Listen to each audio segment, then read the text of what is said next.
welcome everybody. Let's talk real estate. Your weekly BS with Barry Saywitz about the current commercial real estate market here in Southern California. As we take a no BS look at both sides of the issues driving this market today to find the best solutions going forward. With our man right in the middle, it's Barry Saywitz. Hey, Barry. Hey, good morning, Paul, and good morning to all of our viewers and our listeners out there. Thanks for coming back. Thanks for tuning in. I'm Barry Saywitz, president of the Saywitz Company. It's Tuesday. We are talking real estate, and we got a little different of a show for you today. Boy, have we got a different one today here. We're going to mix it up a little bit. Number one, we do not have a guest, so Paul and I are going to banter, and we were trying to figure out what would be a good topic to talk about, and the one that we came up with is why California? Isn't that the question everybody asks around the country? Why do people move to California? Why do they put up with all the craziness? Why do they do all this stuff? I ask you all the time. All the complaints of problems and tenants and regulations. Why California? Why not just pack it up and go somewhere else? Right. Well, you have people who don't live in California who shake their head and go, why California? And then you have people who live in California and go, why am I here? Yeah, right? Why don't I leave? And so the question really is why California, not only from a living perspective, right, but also from a business work perspective. If you're a business owner, why would you have a business in California? Clearly it's harder here. More regulations, more laws, more things on the books, taxes, things. I mean, you can go down the list. Everybody knows it. And yet, California continues to grow. I guess it went down a little bit in the last census, but not much. California continues to be a land of dreams and attraction for most people. Well, and so I think you have to dig in and try and break it down a little bit. That's what I thought we'd try and do today. Right. So if you were making a list of the good things against some of the bad things, or the classic T, yeah, right. So on the one hand, you would start by saying cost of living, right? So I was doing some research in advance of us trying to talk about this to educate myself and sound somewhat intelligent, without completely making up 100%. Unlike what we usually BS do. that we're going to talk about. But cost of living. Okay, U.S. News came out with a study of it was like the 100 most expensive places to live. They were ranked 100 cities around the country based on cost of living. In the top 6, 4 of them were in California. Wow. San Jose, top of the list. San Francisco, number 3. Los Angeles, number 4. San Diego, number 6. Right? These are major metropolitan markets throughout California, and all in the top 6. Right. And so the only other ones I can think in the top 6 were like Washington, D.C. and New York. Yeah. And so cost of living means gas here is $5 a gallon when it's $2 or $2.50 someplace else. It means housing. Your average cheeseburger in a restaurant's $25. Right. It means everything is more expensive in California, from the eggs to the gas to the rent to the utilities to insurance. Across the board, the cost of it's not one thing. The cost of living here versus other places is, I'm just going to say, ridiculously expensive. So it's not for the faint of heart. And if you move to California from other parts of the country where it's reasonably not expensive, right, from the Midwest, I mean, really anywhere other than some of these and we're markets. both talking as people who weren't born here in California, who came here at some point in time. Yeah, so you look at you and I both. Where I grew up in the suburbs of Chicago, and the average home there is a couple $100,000. Me in the suburbs of Detroit. It's the same, right? And so it is just a ridiculously expensive place to live. And so if you're talking about moving to California from someplace else, you better have either money saved up or a very good job or get a very big increase in your pay, because you're going to pay for it on the back end with everything else. So I would just say on the left side of the pluses, I would go with weather, right? So here we are in the winter time, and it's cold everywhere else. And I've been in Chicago in the middle of the winter, and I don't care how cheap you think it is. I don't want to stay there. I can't wait to get out of there. Please, God, get me any place but here or Detroit. And here it's, in the 70s. And so that is the driving factor. The other side of it is cost of living, absolutely ridiculously expensive. Cost of house, cost of business, cost of anything. I'm going to give you one more that I always tell my friends, because I grew up in the Midwest like you did, and out in suburbia, very similar kind of backgrounds here. And there was a different outlook on life back there. It was kind of like, well, things aren't so great or so bad, but it's just kind of okay, and I'll just put up with it. If you really want to dream big, if you wanted to achieve big, if you want to do big, I don't know, this isn't for you. There wasn't an encouragement to be entrepreneurial, to try things, to be different. Just do what we've all done. Just stay the course. A steady job, a steady house, a steady marriage. It wasn't necessarily, you weren't looking for spectacular. You were just looking for kind of average. And I say that because whether it's the football teams back there or the lifestyle, it kind of, they don't search for number one. But I would also tell you that, look, in other parts of the country, on the flip side, if you look at the list of the most cost-effective or affordable overall places to live in the country, and then you combine that with a list of the highest growth metropolitan areas in the country, you come up with cities like, number one on the list, Buffalo, New York, 2 years in a row. Indianapolis, Kansas City, right. Houston, Austin, right? So Columbus, I know Columbus. Yeah, Columbus, or you have even Myrtle Beach, South Carolina, or you have Raleigh, North Carolina. Why? Because you have growth in the market. You have the ability to increase the value of your home, right? And your cost of living's pretty good. But where is, and I don't have the statistics, but for years, if you look at where most entrepreneurial startups happen, or most unicorns are born, it is in places like these expensive big cities. It's New York, it's LA, it's maybe Chicago. It's something about, there is a mentality of growth in these places that fosters innovation and I call it the dynamic of the overall economy, right? So right.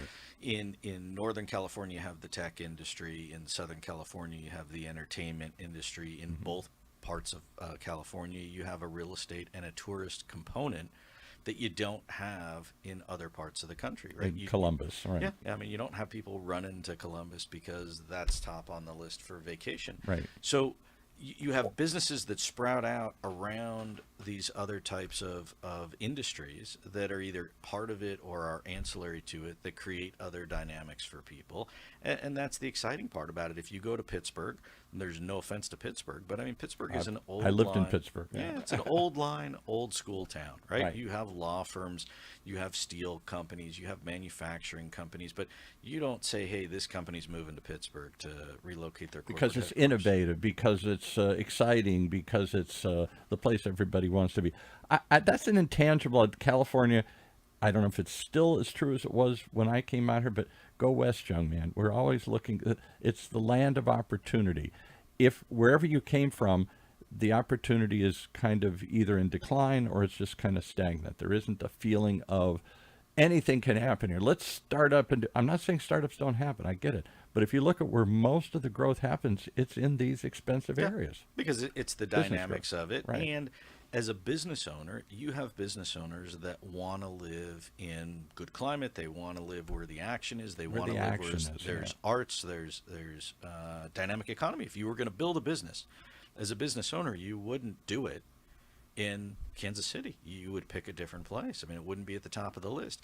Now, the flip side of that in today's world is you have companies that are in California that are established companies that cannot compete and that cannot turn a profit, or they realize it's just a ridiculously expensive scenario for them. The combination of workers' comp insurance, regulations from the state, environmental issues, the pay, all of these things go into operating a business. And unfavorable litigation atmosphere, should we say, Sure. where businesses tend to lose. Yeah, right. All of it, right? So they just announced Realtor.com, which is a national real estate company.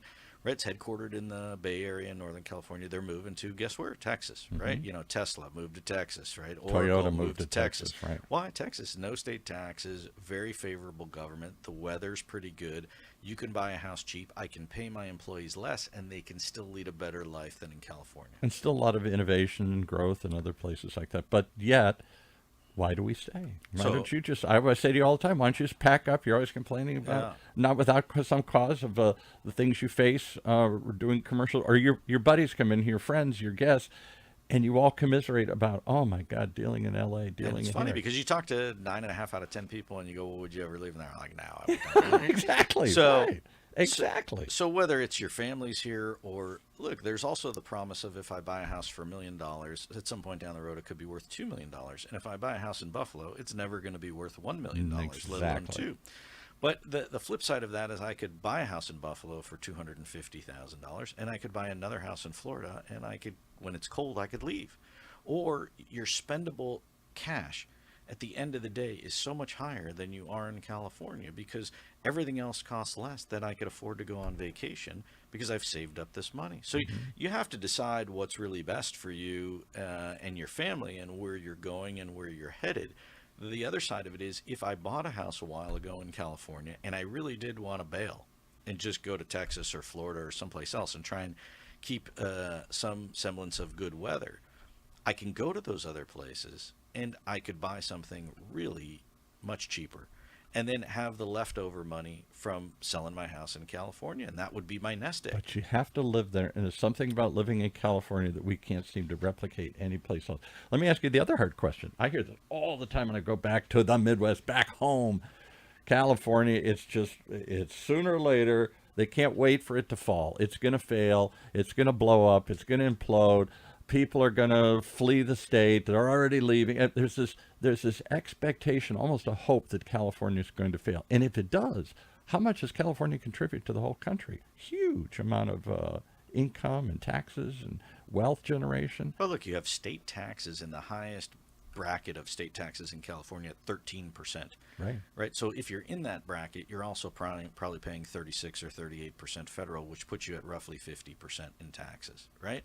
Versus if you went to Texas or Florida with no state taxes. I mean, it's a huge difference for any income bracket. But do you think I guess what I'm saying, do you think this is unsustainable? California is eventually going to explode from this burden, or we just seem to... I would tell you that, look, California swings in the real estate markets, whether it's commercial, whether it's residential, always goes up higher and falls harder than every place else. Right. Whereas in the Midwest, kind of pretty stay going, steady. right? Again, back that word steady. It doesn't go up too high, doesn't go down too You're low. not going to get burned. So the question is also, you going to the roulette table, or are you going to bet on, the green one, or are you going to bet, on something safer? And so you have to decide that, but also your cost of living along the way. You have plenty of people that say, look, I'm never going to be able to afford a place in California unless I go much further east. Now, obviously, the further away from the coast you go, the less expensive it gets. Right. But it's all relative. You look at places like Palm Springs area, or you look at places like Victorville,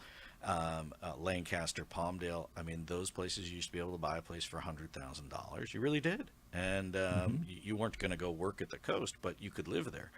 And now those are a lot more money than what it used to be. But if you could work from home, or you could find a job in the area that you want to live, then, to me, that's a score, because you still get the benefit of the weather, and you still get the benefit of being in California, and you're not in your car all day on a commute, and you still got somewhat affordable place to live. Well, clearly Florida's been growing rapidly, as has Texas. Different kinds of regulatory environment, different kinds of political environments, different kinds of cost structures and everything there. Yet, for all that said, California is still a very robust and vibrant place. You have most of your investments, all your investments are here in California. It's a relative thing, but I think for the average person, like if I had a company that I felt like I could relocate to a different state, Tennessee, I would do it. I would do it in a heartbeat. I just read an article that In-N-Out Burger is closing their corporate offices from in Orange Irvine County here, that they've had for 30 years, and they're relocating much of their staff to where? Tennessee. Why? Why do you think that is? Because there's better state incentives. They can hire people for cheaper. They can build a new facility, and I'm certain that the government there gave them tax breaks to bring business and to they do the want to state. grow out of California. They've already grown, and I suspect they want to grow further east, so then now they're not as isolated. They're more centrally located. Yeah, and look, if you work for that company and they offered you a relocation package, you could buy a house. If you couldn't buy one here, you could sell your house here and live much larger there. But I'm going to take a wild guess. I have no proof of this. I'll bet a bunch of the people quit rather than go to Tennessee. Yes. Because I've seen it with other companies. It's a better package. It's a better environment. And Why don't you go? And they'll say, no, I'll quit. Yeah, and I would just say, look, as a business owner, I'm not against the existing employees, but you prefer it, right? I mean, as much as you like the employee and you want to, look, I'm just starting over. Why do you think you did it in the first place? Right. Starting over. And then if I get somebody whose expectations are, look, how do you get somebody from California who's making, pick a number, $60,000, and you could hire somebody in Tennessee for $40,000? Do you think that the person in California is going to move to Tennessee and then drop their pay to 40,000? No. But if you left, I would just hire somebody in Tennessee for 40,000. They'd be okay with it. So let's talk about investment money. California still leads the nation in where all the investors are, where all the VCs are, where all the startups are, far and away. They're not in Buffalo as much as they're in California. Maybe some in Texas and Boston, some other places. I get it. But California is still the driver of innovation and investment in innovation. We had somebody on a couple of years ago, and he said that's the problem. There are innovators all over the country, but they don't have access to capital because it just doesn't exist here. The pool is all planted in a couple of places around the country here. And the money is in the financial centers, whether that's New York or Los Angeles or San Francisco. Right. And so that's where you gravitate to. And then if you want to be close to that, then you go move and then you start your business there or you grow it there. Because there's more access to capital. There's more capital there. There's more people that know how to make a deal, ready to make a deal, whatnot. Yeah, and look, if you talk about investment property and real estate, would you prefer to buy a property in Texas or would you prefer to buy one in California, all things being equal? Right. And I think you'd find from almost everybody, if all things, they're not equal, but if they were equal, you'd buy in California. And people continue But the to reason do is that. people leave California and they go buy in Texas is because they're not equal. Because you can get a better return in Texas. You have less regulation. You have less drama. Yet you, I don't think, own anything in Texas, do you? No, but you look, if I could, I would, in the sense that my issue is I want to be able to feel and touch it, Right. and so that makes it hard. You don't want to just trust and buy and trust somebody's going to manage Yeah, it. Run it, I also lease feel it. like, look, in Texas, the reason that the real estate doesn't go up so dramatically is because you have plenty of land. Yeah. The issue Endless with California is you are land restricted.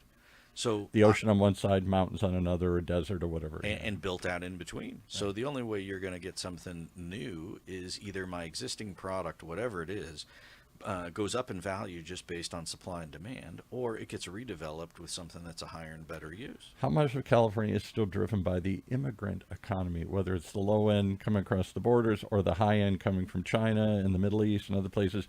When people come from other countries, they don't say, I'm going to go to Tennessee, or Buffalo. They say, I'm going to go to California. Which seems crazy, because if it was me and I was coming here, I would not come to California, right? Because it is such an expensive place to live. But you come with the dream, right? The dream is I'm going to be a big fish in a big pond. I'm going to play with the big boys. I mean, where does all the Chinese money come? Doesn't it, most of it land still in California, or are they spreading it out across the country? Yeah, well, I mean, number one, you already have a bunch of Asian money that's here, and so there's stories back home. Connection, comfort. Right, so that's whatever. where I'm going to go, and it's closer from a just airport standpoint. Right. But the immigrant that comes, right? I mean, now with Trump, you're not going to get in so easy, so you got to go play by the rules. Right. But if I was going to come here and I was going to start a new life and I was going to make my thing, I just feel like if I unless I was going to work in agriculture, I would not come to California. I mean, there's other opportunities for me to be able to get a job, move up the flagpole, and have a lower cost of living. How about education and other infrastructure? Yeah. Clearly, we have Clearly problems. But I'm saying upper education. The Chinese, I'm told, send their kids to California because you've got so many outstanding universities. Which you do. I mean, We're at UC UCLA, Irvine, USC, the whole UC system, the Cal State system, Stanford, all et of cetera. those are great. The issue is you look at the elementary schools and you look at the high schools and you compare that against the national average, and it's terrible, right? It's just terrible in terms of the quality of the education that you're getting. And I'm generalizing because certainly some are better than others, but overall it's a problem because you just don't have the funding. So Yeah. you have overcrowded schools, you don't have enough money to go around, and then you have a government that says that they want to help at the state level, but then really aren't. So Barry, so why you staying? Yeah, well, so again, You just gave me 100. I hear it every week. You come in here. The sun, right? I like going to Disneyland. It's close. I like the beach. I like whatever. Why do you think that is? I mean, you walk out and you go to the beach and you're from some other place, and then you say, hey, this is great, right? And so not everybody goes to the beach. Not everybody lives by the beach. But you keep coming back to the weather and the dynamics of the economy. Exactly. And the grass That is always intangible greener. thing that's here. Maybe it is tangible. I've been And in Detroit. I've been in Chicago. You can make a nice life. You can have a beautiful home. You can have a place on the water. I get it. But you do have to suffer through the long winters there. And it isn't the same vibrant, dynamic feel as you are if you're in New York or LA or something like that. I don't know. you have to pick your poison. I always say to people, I had this conversation earlier this morning. I said, Buffalo would be a great place to live, No, it wouldn't be. Sorry. but you have to live there. You got to live there. Yeah. And so I have a good friend of mine that I grew up with, and he lives in Georgia. And the deal in Georgia is if you live in Georgia and your kids go to University of Georgia, it's free. Now, how great is that as a university, right? That's pretty good to me. What incentive would there be for your kids to go any other place? Why aren't we all moving to free. Georgia? Right, it's free. And so cost of living is less, and the only difference is you have to live there. And if you like living there and you're okay to live there, it's a score. Yeah. And But and so he laughs and says, I don't know what you're doing, right? I mean, you Yeah. get to go to the beach, but I'll go on vacation and go to the beach. Yeah. So, to each his own, and you've got to take the good with the bad. I think it boils down to you have people that if you can afford to live in California, if you've been here for a while and you have a home and you have equity in your home and you have roots here, then you stay. Why would you leave? I've gone to beaches all over the world, and I have a tough time finding beaches that are better than Southern California. Amen. But again, the name of the show is Let's Talk Real Estate. I kept wondering since you started the show, I'm going to see the shift. You and your guests are going to start saying, regulations too high, costs too high. Let's go somewhere else en masse. Let's move that investment money somewhere else. And as much as it sounds attractive, and some are doing it a little bit, at the end of the day, the upside is still in California, I hear. Yeah, and we bring guests in every week, and they talk about the challenges of doing business in California, and whether that's environmental, whether that's developmental, whether that's permitting. It's all of the above, and then people are still trying to navigate through it, because at the end of the day, if you can make it work, there is a light at the end of the tunnel, and it's worth it. It's just so much harder than doing it someplace else. Exactly. Well, maybe that's the key. It's harder, but it is still worth it. May not be forever, but it is still for now. And for those who can do it successfully, then they'll reap the benefits of it. But the barrier to entry for real estate, especially in anywhere in California, but certainly in Southern California and certainly by the coast, is prohibitive. Whether you're trying to buy a house or an investment property, it is a tall challenge. So for some people, they want to try and do it because they want the challenge. Isn't there a cap? I can't believe that my ordinary house in Orange County here, which is $1 million, will be $2 million, $5 million, $10 million in my grandkids' life. It just goes up. But I can't believe it. I said to my wife, the good news, I promise you someday we'd live in $1 million house. The bad news is this is it. It's just still the same house. This is it. Yeah, and look, for people who buy the house and that's their nest egg and that's where they retire or what they retire from, would you rather retire in that house in Buffalo and it's worth $300,000 20 years from now, or would you rather retire in a place that's worth $1 million or $2 million? And the answer is, if there is a day when I'm going to sell it, then I'd want to cash out at the highest number possible. But what if you said, hey, I could never duplicate that, so where am I going to go? That's the point. Well, that's the issue. Right. So the issue is, if you can't cash in on the dream, then there's no dream. For a long time, though, it was Idaho, it was Oregon, it was Vegas, it was Arizona. I knew lots of people that were cashing in and buying there, and they'd say, it may not be quite the same, but it's still nice. I can still live a good life.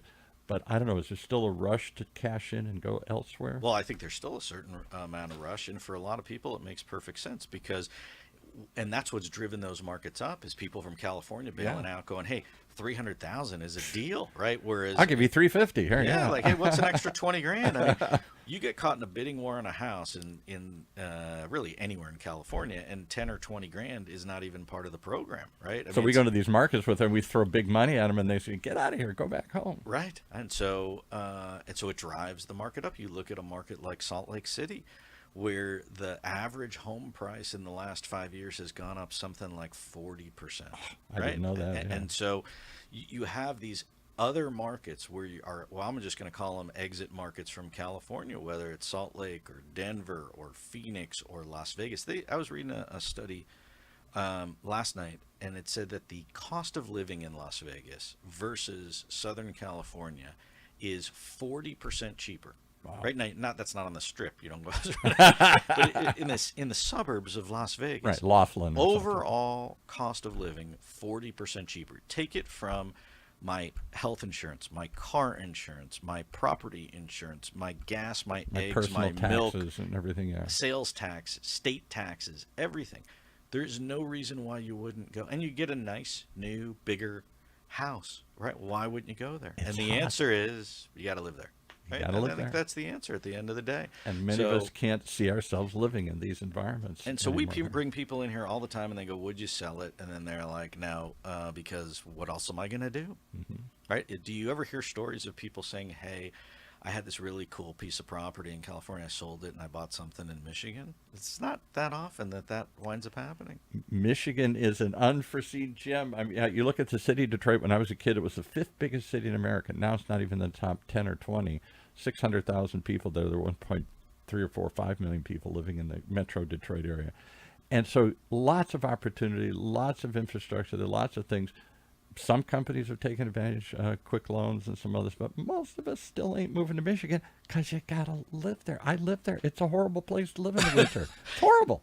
Horrible. Yeah, you're not I supposed went to to say the that University on of the Michigan. air, It's right? I mean, horrible. And so there is no amount of gain that will offset that kind of pain. And it's for interesting most of because us. I grew up in Chicago, and it was cold. Pretty and, bad, You yeah. know, I mean, I sound like my grandfather saying, "Hey, I remember when gas was a nickel, and I had to crawl on my knees in my corduroys to get to school over a Yes. snowdrift," which is all true. But You probably did. But the fact of the matter is, I remember when we first came to California and got off the plane, and there was some crazy guy dancing in the parking lot, high as a kite, and waving a, Jesus loves sign or Something, whatever. tie-dye shirt, and I went, so this is California. Yeah. And you probably said, and I love it. Well, I went to school the first day, and you got, pretty girls in high heels and makeup, and in Chicago you got corduroys and Farm equipment. AC/DC t-shirt. So there's plenty of reasons that are Yes. non-economic, but I would say this, that the economic benefits of California are none. Other than other than thought you'd I come buy up with my one. no, it's none other than the opportunity and the dynamics of the. Well, I think the there's overall more economy. capital. There's no question there's more. If you wanted to start, we're at the UCI, lots of med tech and stuff here, and they always say if they reposition this somewhere else, there's no money there. There are no investors. There's very few small investment pool, big investment pools here in California. Right, Or but if you were making a top 10, here's the 10 economic factors of me with my cost of living or reasons to be here, you'd still come back to the fact that if you bought a house, the promise that it would be worth significantly more is always there, more in California than it is in other places, but you're going to pay the price along the way. so if housing stalls, if finally we reach a limit, does that kill the California dream? Do people stop coming here? Yeah, but I mean, look, I say if housing stalls, what does that mean? I mean, it's a cycle, right? Housing doesn't stall forever. There's supply and demand, and so eventually the market will come back. If you're buying a house to flip it next year, yeah, that's a bad model, right? But if you're buying it and you're going to hold it for 20 years and then you want to wonder if it's worth more than when you bought it for, of course it is. Right? I've retired plenty of people by buying their property that they bought for $50,000, $100,000. So I guess I'm still asking at the end of the show, why California? You gave me 100 reasons why stay, and yet you and everybody else And ain't the going. answer is because it's 70 degrees out, and the sun is out, and I could go to the beach if I wanted And to. it's kind of a mental thing. There's an attitude that goes. It's a with lifestyle California too, that you lifestyle, get yeah. outside, you get some fresh air. It's not dark. I mean, I Active, just remember. people are up. People are everywhere you go. People are full of possibility and up because they all came here seeking something else. They're not negative and down. When I go to the Midwest, everything's this sucks, that's terrible, this is awful. But it's negative, negative, negative. It's like here, for the most part, people are still, with all the challenges, people are still very positive, upbeat. Maybe it's the weather. And it's a healthy lifestyle. I mean, I remember in the Midwest when it's gray and it's dark out, Oh. it's depressing. Yeah, and people get negative, and then they're not going to try, not going to move. No, no, no. 100 reasons not to do something. That was the overwhelming feeling I got growing up in the Midwest. Yeah, look, I would say for people out there, if you're coming to California and need a place to rent, call us. We'll rent you an apartment or something. But the truth of it is, you can't. It's very difficult to just show up like it used to be and say, "Hey, I'm moving to It is California. harder. I'm going to make a go of it." Yes. And you can't do it in New York either. It's No, just I- too it's expensive. same sort of thing. I mean, you can't just move into Manhattan and say, I'm going to be an actor or something and survive or something. It's very hard. And you can't wake up one day and say, "Hey, I'm a real estate investor." I mean, you need a plan. So, I think the takeaway from this one is, whatever you're doing, you should have a plan. And if you're in California or thinking about coming to California, there's no question there are cheaper places to live. There may not be overall nicer, better places to live when you factor in the other things. But from an economic standpoint, from a legislative standpoint, there are tons of challenges, and none of them are getting solved. And I anytime love soon. telling people when they beat me up and go back to the Midwest, friends, family, relatives, and they say, "Oh yeah, California sucks and this is bad," and all these things. I say, "You're right. Don't come. Where you live in Toledo? Oh, I wish I lived in Toledo. Yeah, what a great place. You live in Buffalo? Oh yeah, you got it made. I'm suffering here in California. You know, there is a certain mentality of living in California that you have to, I think, that attracts people, and maybe it's a myth, maybe it's just a dream, but it's real. And Why you not? talk to people that have investment properties around the country, like investment corporations, and then say, "What about California?" And they all say, "I'd love to buy more in California, but I can't. Doesn't make any sense." Exactly. They So- all love to buy in California because there is seemingly a bigger upside. There is seemingly a bigger pool. There is seemingly something bigger can still happen as much as we groan and moan about it here. So why not? Why not California? Yeah, I say, look, the people that are here that are committed, they're staying. They're not going anywhere, for good or bad, right? Whether you vote red or you vote blue, Yeah. you're sticking with whatever you got. Whether you're a fan of the governor or you're not, you have your opinion, and then we'll see where it goes. But I do think that California is just, in a general sense, not a business-friendly place. So recognize that. It's a challenge. It's hard to just do recognize business. it, right? And then you're going to have to deal with, and it's not a cheap place as a business owner, and it's not a cheap place from a Not labor for the standpoint. faint-hearted. I will tell you, though, I also read one other study that said they had it ranked unemployment. You talk about how's California doing, right? Forget about weather. How's it doing? California has the second worst unemployment of any state in the country. Really? Yeah. And so why is that? And then one would argue, well, we have the most amount of people. So to have a higher percentage, we just have a lot more people that we have to employ, and we have a lot of people that maybe just don't want to be employed, right? They'd rather go to the beach or whatever the case is. Right. But you take it on its surface and you go, it's the second worst, right? You say cost of living, it's the worst, right? And so these are tough ones, right? You're last on the list multiple times in a row, and then you got to wonder who's running the bus or who's driving the bus, and then don't they wake up in the morning and say, "Hey, I want to work on some of these things and try and get myself off the bottom of the list"? I don't know. We'll find out. Yeah. So, for all of that, Why not? I don't know what. To, Why California? Why not? I'm thinking about putting my shorts on and heading to the beach. Yeah, all the complaining we just did about California, and there you are. And that makes it all go away, at least temporarily. It does. So for everybody out there, thanks for tuning in and listening to us banter about California. And if you're here and you're sticking it out, then go with the flow. And if you're not here, either come and spend some money or don't come at all. It's okay with us either way. So It's okay with us. It really is okay. We got enough people as it is. So yeah, it'll stay be home. fine. There's plenty of cars on the road. So we didn't even talk about that. The traffic, right? That's just another one. But anyway, I'm Barry Saywitz. Thanks for tuning in and listening in. We'll be back next week, and we'll be talking more real estate for sure. And we appreciate you listening. Paul, thanks for bantering with me. We'll see you back next week.